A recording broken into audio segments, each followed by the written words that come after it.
What we found inside here was truckload after truckload of what a whistleblower told us was raw sewage potentially seeping into the Chattahoochee. Now, as a result of our investigation, at least one Cobb County employee has resigned. Chief Judge Doris Downs is now calling for an internal review of all bonds granted by Fulton County judges, and she refutes claims that they're caving into pressures to ease jail overcrowding. The family who lives inside this home says there is no doubt in their mind that what tore through this house early this morning was in fact a tornado. They say it practically pulled the entire roof off their home, and just a few feet away from their front door, you can see a light post that has been bent over, twisted, and practically torn in half. I'm not going to say anything else. If they're parking illegally, Wendy. Mayor, Wendy? shouldn't they? Wendy, you may call me Shirley because I'm done. We're here to talk about litter today. You come on in and we'll some talk people about say litter. that you're treating Georgia's kids like trash.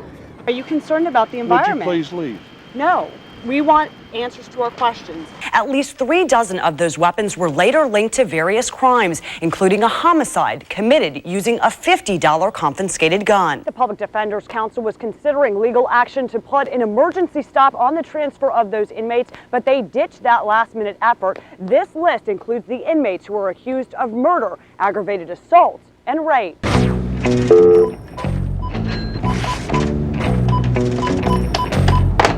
The advertisement is a sales pitch, luring in people desperate for help. I wanted to see what you could tell me about that. With credit problems, no income, or a criminal conviction. It gives you a second chance to get it right. CBS 46 News took a hidden camera inside to expose a mastermind of alleged criminal activity. Everything that I've got on here is information that you're going to need.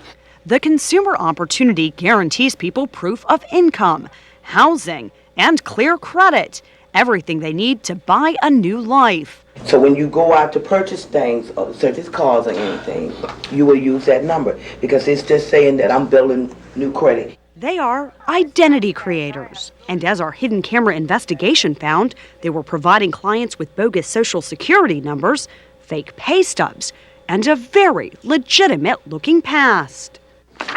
This is your salary. Okay. Okay, and this is what you make. And so you're concerned about when did you start there? Yeah. $497 and you still work here. Okay, and I'm a data programmer? Yeah. We were told to bring in 3 housing applications and $350 cash. No employment, no problem. Miss Wendy, I said I would provide pay stubs for you. TCO created a new life for me, complete with fake rental history and a bogus job as a data programmer. We handle the rest of it. We have one company to verify income, one that verifies rental for you. The scheme was elaborate enough to fool this local realtor. What would you say her annual income is then? She makes $73,000 a year. That past even came with false verification. The application had me working at a dummy corporation here at 6127 Oak Brook Parkway. But when we walked into Innaport Communications, all we found was a vacant office space. She's currently still employed. They even have a fraudulent human resource department. And they had a fake property company falsely verified that I live here at a $500,000 lakefront home. I guess I'm in shock because I've lived here for 7-8 years and I'm the homeowner. Frightening, extremely scary. I would have believed what she told me. This scheme is so elaborate, they even entered the new tax ID number they gave me into the credit bureau as a second Social Security number, wiping clean any history of bad credit. That was shocking to me. Fraud is a criminal matter. Do you know what you're doing here is illegal? Okay. Jeanette Willis tried to run away when we confronted her for answers. I just work here and answer the phone. You set up a fake Social Security number for us. I don't do any of it. You didn't see me do anything. But she couldn't outrun the police. Try to get that damn thing out of my face. Yes, victim of circumstances. Jeanette Willis, Gloria McCrae, and Tawana Coleman were all arrested on criminal charges of financial fraud, creating false identity documents, and for prohibited telemarketing activities. I believe it's going to be a very good case. We have high hopes for it. When When CBS 46 News realized the scope of this operation, we got in touch with state investigators and showed them our hidden camera video. Right now, the two main players are behind bars. The third is out on bond. Live in the newsroom, I'm Wendy Saltzman, CBS 46 News. He started making advances to her and she was struggling to get away. Was he preying on an innocent young girl? Definitely. These are the faces of Georgia's accused sex offenders. He might be the type to lure somebody in. Hundreds of them that the Georgia Bureau of Investigations confirms have been removed from the state's sex offender registry. It's several hundred. You can't say it's a few. As many as 600 or more that have to come off. Like Sylvester Cheek. Some of the things they describe here are pretty gruesome that you did with these girls. In 2001, he pled guilty to molesting 3 young girls. But just 6 years later, his criminal history has disappeared. When I look online, I cannot find you as a sexual offender. Well, I mean, that's the law. And I'm furious. I can't even believe it. This woman's 11-year-old son was molested by Ronald Flota. He's a monster. He's a complete monster. Flota pled guilty to 3 counts of child molestation for fondling 3 different Fulton County boys. This man's never going to stop. In court, he admitted to doing this for 18 years, and that was 5 years ago. He's done it his whole life. He's never going to stop. But Flota petitioned to be removed from the registry. Now he's gone underground, listing a post office box in Duluth as his only contact address. When they come off the registry, that's it, it's over with. We don't know where they're at. You don't know what you got living in your communities then. Captain Tony Ranieri is a member of Georgia's Sex Offender Review Board. It's an endangerment to the community.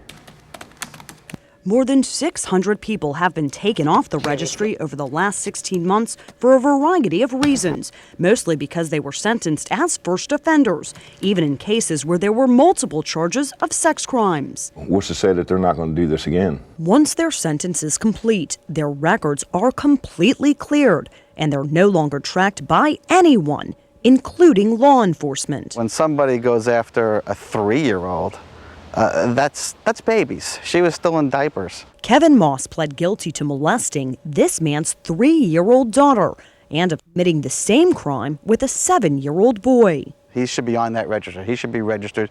He was supposed to be registered for life. If the state isn't doing what it's supposed to do, then that's a problem. Where should somebody like this be? In prison. Should this person be on the streets? No. House Majority Leader Jerry Keene passed a bill last year to prevent people charged with sex crimes from being removed from the sex offender registry. It is extremely disturbing to know that this has happened. Because right now, this individual has free access to any child in the state at a playground, at a swimming pool, at a school. I want to talk to him about his child molestation case. That's all finished. Like John French, who has 3 separate convictions, including aggravated sodomy, kidnapping, and child molestation. She was just a vulnerable child. Convictions that reach all the way back to the aggravated sodomy of this woman's daughter in 1975. Definitely he was a predator. Can you tell me where I can find him?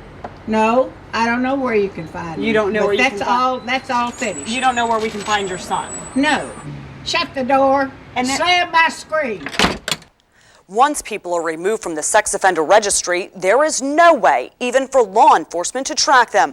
Only CBS 46 Investigates has created a map of their whereabouts to show you exactly who may be living in your neighborhood. Just log on to our website at cbs46.com to see who's off the list. I'm Wendy Saltzman, CBS 46 Investigates. We've spent pretty much the majority of the past 7 years in the hospital. But these children have never walked. These children have never sat up. These children have never talked. He was 14 weeks early. He was 1 pound 11 ounces. Tiny. You know, you just enjoy, the simplest things like him walking. These are the faces behind Georgia's Medicaid system. God's made me special, and in my opinion, if he did that to me, it was for a good reason. Cameron Ulrich was born with cerebral palsy, a hemorrhage in the brain that causes seizures and lifelong disabilities. And I have the best family a kid could ask for. Aww. Cameron is just one of thousands of Georgia's children whose medical coverage has become a casualty in a battle over budget cuts. Keep going. Keep going. You shouldn't be balancing the state's budget on the backs of these medically fragile children. What's happening to these children and to their families is beyond being cruel. Like many families, Cameron's has been denied government assistance several times. That is hard. That is very hard. We're not waiting for the response from the application, we're just waiting for the denial. Bill Ruck's son has Down syndrome and leukemia. It just seems like they don't care. And Ruck is struggling. His son was also denied. I think they're just hoping they disappear. I would have scraped the gold off the gold dome before I would ever have allowed these children to suffer like they're suffering. Former Georgia Governor Roy Barnes says these budget cuts have been handed down from the very top of Georgia's bureaucracy. All it takes is one telephone call and one conversation from the governor, and it's changed. Under Perdue's administration, the number of disabled children eligible for Georgia's Katie Beckett waiver has dropped from 6,500 kids to 4,500 children in just 18 months. That's 2,000 children turned down by Georgia's Medicaid system. I see it. Vote that. Now, starting September 1st, Georgia has tightened eligibility restrictions again, making it even more difficult for these same children to receive medical therapy. I'm estimating at this point, but he said, the governor's office said, you have to cut your base budget by 2%. Mark Trail, the director for Georgia's Medicaid system, says his office was directed to make cuts to their budget, which included $65 million. We have to use the resources we have as effectively as possible and serve as many people as possible. They're looking at strictly numbers. They don't look at the children and the children that they are impacting. Heidi Moore is an advocate for children with disabilities. Yeah, we read a book, you're right. Her son Jacob has Down syndrome. He's undergone 10 surgeries in just the last 6 years. And earlier this month, he was also denied partial coverage for critical therapy.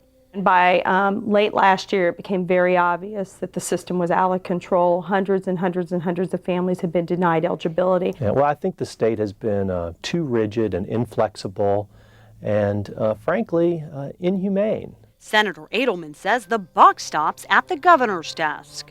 The money's there. And the general consensus is the state will either pay now or pay later. The last thing we want is for these kids to have to be institutionalized. Good job. We requested more than half a dozen interviews with the governor, but Sonny Perdue refused to speak with us at any point about his policy on these Medicaid cuts. If you would like answers from the governor, you can call his office at 404-656-1776 or log on to our website at cbs46.com for more information. I'm Wendy Saltzman, CBS 46 Investigates.